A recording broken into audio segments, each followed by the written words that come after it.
సంగారెడ్డి జిల్లా ఇబ్రహీంపట్నం మున్సిపాలిటీ పంచాయతీపై ఇవాళ హైకోర్టులో విచారణ జరగనుంది. 19వ వార్డు కౌన్సిలర్ ఆకుల యాదగిరిని ఎవరో కిడ్నాప్ చేశారని ఆయన కుమారుడు హెబియస్ కార్పస్ పిటిషన్ వేశారు. ఇవాళ యాదగిరిని హాజరుపరచాలని హైకోర్టు ఆదేశించింది. అప్పటి వరకు చైర్మన్ ఎన్నికపై స్టే విధిస్తూ హైకోర్టు ఉత్తర్వులు జారీ చేసింది. దీంతో చైర్మన్, వైస్ చైర్మన్ ఎన్నిక ప్రక్రియ ఆగిపోయింది. ఇవాళ హైకోర్టులో విచారణ అనంతరం ఇబ్రహీంపట్నం మున్సిపాలిటీపై క్లారిటీ వచ్చే అవకాశం ఉన్నట్లు తెలుస్తోంది.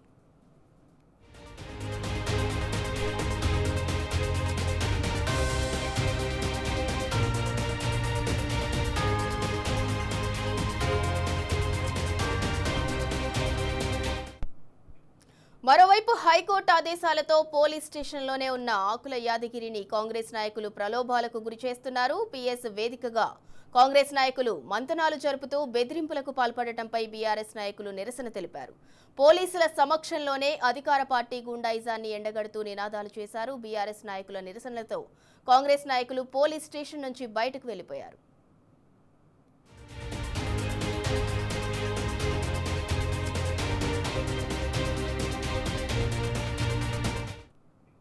ఇక ఇదే అంశానికి సంబంధించి మరింత సమాచారం మా ప్రతినిధి రంజిత్ అందిస్తారు. రంజిత్, ఇబ్రహీంపట్నం మున్సిపల్ చైర్మన్ ఎన్నికపై అయితే హైకోర్టులో విచారణ ఇవాళ జరగనుంది. దానికి సంబంధించి పూర్తి డీటెయిల్స్ ఏంటి? అలాగే కిడ్నాప్ కి గురైన యాదగిరి ఎవరైతే ఉన్నారో అతను పోలీస్ స్టేషన్లో ఉన్నారు. మరి పోలీస్ స్టేషన్ సాక్షిగా అయితే కాంగ్రెస్ నాయకులు మంతనాలు జరిపే ప్రయత్నాలు కూడా చేస్తున్నారు. దాన్ని బీఆర్ఎస్ వాళ్ళు అడ్డుకోవడంతో అక్కడి నుంచి అయితే కాంగ్రెస్ నేతలు వెనుతిరిగి వెళ్ళిపోయినట్లు తెలుస్తుంది. దానికి సంబంధించి పూర్తి డీటెయిల్స్ ఏంటి?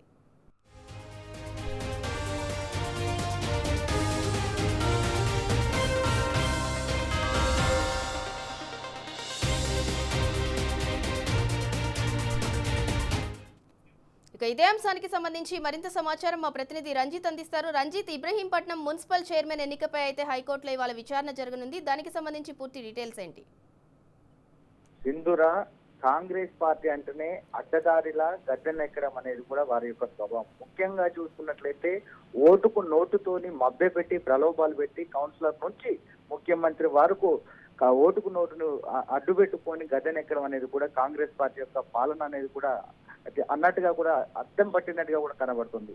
ముఖ్యంగా చూసుకున్నట్లయితే ఇబ్రహీంపట్నంలోని 24 మంది కౌన్సిలర్లు ఉన్నటువంటి ఇబ్రహీంపట్నం మున్సిపాలిటీలో చైర్మన్ గా వచ్చేసి సంపూర్ణమైన మెజార్టీ ఉంది బీఆర్ఎస్ పార్టీకి.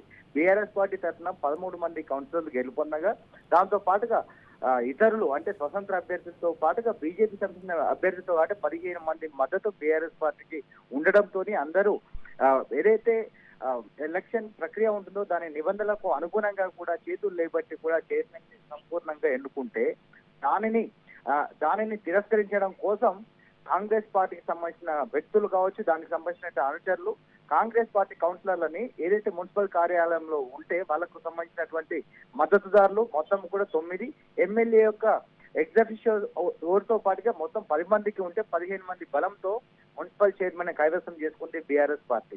అలాంటి బీఆర్ఎస్ పార్టీని తట్టుకోలేక కాంగ్రెస్ పార్టీకి సంబంధించినటువంటి గూండాలు కావచ్చు వాళ్ళ నాయకులు మున్సిపల్ కార్యాలయంపై రాళ్లు వేసి 16వ తారీఖున గొడవ పెట్టి 17వ తారీఖు వాయిదా వేసిన పరిస్థితి. 17వ తారీఖు రోజున సంపూర్ణ దానితో పాటుగా అదే రోజు అనారోగ్యంగా హాజరు కాలేకపోయినటువంటి కౌన్సిలర్ 19వ వార్డు కౌన్సిలర్ ఆకుల యాదగిరి అనే వ్యక్తి రాకపోవడంతో అతను వస్తేనే ఎన్నిక జరపాలని చెప్పేసి కాంగ్రెస్ పార్టీ వాళ్ళు అడ్డం పడ్డంతో 17వ తారీఖు వస్తే 17వ తారీఖు వాళ్ళ కుటుంబ సభ్యులు తన తండ్రి కనపడడం లేదు, ఎవరో తీసుకుపోయారని చెప్పేసి హైకోర్టును ఆశ్రయిస్తే హైకోర్టు స్టే ఇచ్చిందని చెప్పారు.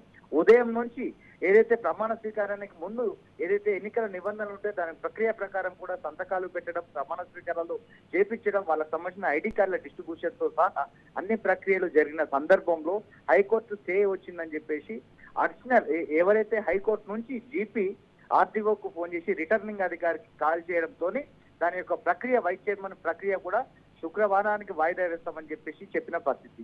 దాని తర్వాత చూస్తే మళ్ళీ దానికి సంబంధించిన జీపీ నుంచి ఆర్డర్ కావాలంటే ఎలాంటి ఆర్డర్ లేకుండా సాయంకాలం 5:30 గంటల వరకు కూర్చోబెట్టిన తర్వాత ఆకుల యాదగిరి కిడ్నాప్ అయిందని చెప్పుకున్నటువంటి కాంగ్రెస్ పార్టీకి సంబంధించిన కౌన్సిలర్లు గొడవ పెడితే అదే ప్రమాణ స్వీకారం చేసిన హాల్లో బీఆర్ఎస్ పార్టీ కౌన్సిలర్ గా ప్రమాణ స్వీకారం చేసి దాంతో పాటుగా బీఆర్ఎస్ పార్టీకి మద్దతు చెప్తున్నానని మీడియా ముఖంగా చెప్పి లోపలికి హాజరైనటువంటి అతను యాదగిరి కావచ్చు, యాదగిరి కుటుంబ సభ్యులు తన తండ్రి కనపడట్లేదు, ఆరోగ్యం బాగాలేదంటే వాళ్ళందరూ కలిసి వాళ్ళందరి సమక్షంలో నేను క్షేమంగా ఉన్నా అని చెప్పేసి వాళ్ళ యొక్క కోడలకు, కుమారుడికి, వాళ్ళ యొక్క భార్యకు చెప్పిన తర్వాత మళ్ళీ లోపల సమావేశం, సర్వసభ్య సమావేశం హాల్లోకి వెళ్ళిపోయాడు ఆకుల యాదగిరి. అంటే ఉదయం నుంచి సాయంకాలం వరకు ఆర్టీఓ, కలెక్టర్, పోలీస్ శాఖ అందరూ అందరి ముందు ప్రమాణ స్వీకారాలు చెప్పి బీఆర్ఎస్ పార్టీ జెండా కండువా వేసుకొని కూడా అక్కడ కనబడ్డ వ్యక్తి కోర్టుకు దీనికి సమాధానం చెప్పలేకపోయారు.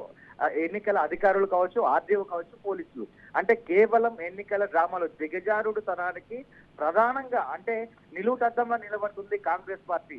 అంటే ఓటుకు నోటుతోని కొనుగోలు చేసి ప్రలోభాలు పెట్టి డబ్బులతోని, బ్లాక్మెయిల్లతోని కిడ్నాపులు చేసుకుంటూ ఎట్టకేలకు ఏది చేసినా సరే ఒక పీఠను దక్కించుకోవడం కోసం ఎన్ని డ్రామాలు ఆడుతున్నారు కాంగ్రెస్ పార్టీ నాయకులు.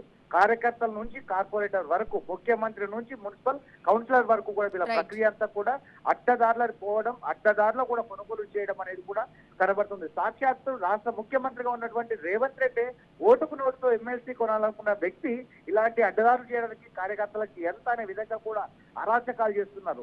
అది చూసినట్లయితే ఈ రోజు ఉదయం 10:30 గంటలకు కోర్టును ఆశ్రయించాలి. కోర్టుకు ముందు నిలబెట్టి అంటే మిస్ అయిన వ్యక్తి ఎవరైతే ఉన్నారో వాళ్ళ కుటుంబ సభ్యులకు అప్పచెప్పిన తర్వాత ఎన్నికల ప్రక్రియలో ఆల్రెడీ చైర్మన్ గా ఎన్నికైనటువంటి సుదర్శన్ రెడ్డి తర్వాత ఏది మున్సిపల్ సంబంధించిన వైస్ చైర్మన్ ప్రక్రియని కొనసాగించాలనేది మరో డేట్ చెప్పడానికి హైకోర్టు యాదగిరిని తీసుకురావాలని చెప్పేసి పోలీసులకు చెప్పడంతో రాత్రి కూడా పోలీస్ స్టేషన్ లో ఉంటే దాదాపు 100 మంది కాంగ్రెస్ పార్టీ కార్యకర్తలు, కౌన్సిలర్లు వాళ్ళందరూ కూర్చొని ప్రలోభాలు పెట్టి, భయాలు పెట్టి, డబ్బులతో నానా ఇబ్బందులు పెట్టేసి 100 నుంచి 200 మంది కాంగ్రెస్ కార్యకర్తలకు అడ్డాగా వేదికగా పోలీస్ స్టేషన్ ఉండి పోలీస్ స్టేషన్ లో సెటిల్మెంట్ చేస్తుంటే దానికి సంబంధించినటువంటి పోలీస్ అధికారులు ఏం చేస్తున్నారనేది కూడా తెలంగాణ రాష్ట్ర ప్రజలకు ఉన్న వ్యక్తి.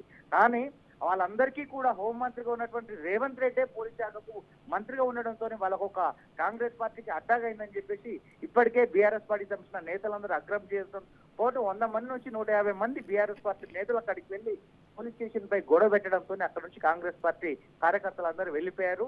ఎవరికి తెలియకుండా గుట్టు చప్పుడుగా ఉదయం 9 గంటల ప్రాంతంలో వాళ్ళ యొక్క కుటుంబ సభ్యులతో కలిసి కోర్టు దగ్గరికి పోలీసులు తీసుకువచ్చారు ఆకుల యాదగిరిని. ఏది ఏమైనప్పటికీ సంపూర్ణమైన మెజార్టీ ఉన్నటువంటి బీఆర్ఎస్ పార్టీ ఖచ్చితంగా ఇబ్రాహీంపట్నం కైవసం చేసుకుంటామని చెప్పేసి చేసిన పరిస్థితి కనబడుతుంది. దీని తర్వాత తీర్పు ఏమొస్తుందని వేచి చూడాల్సిన పరిస్థితి ఉంది Chandra. Right, thank you Ranjith.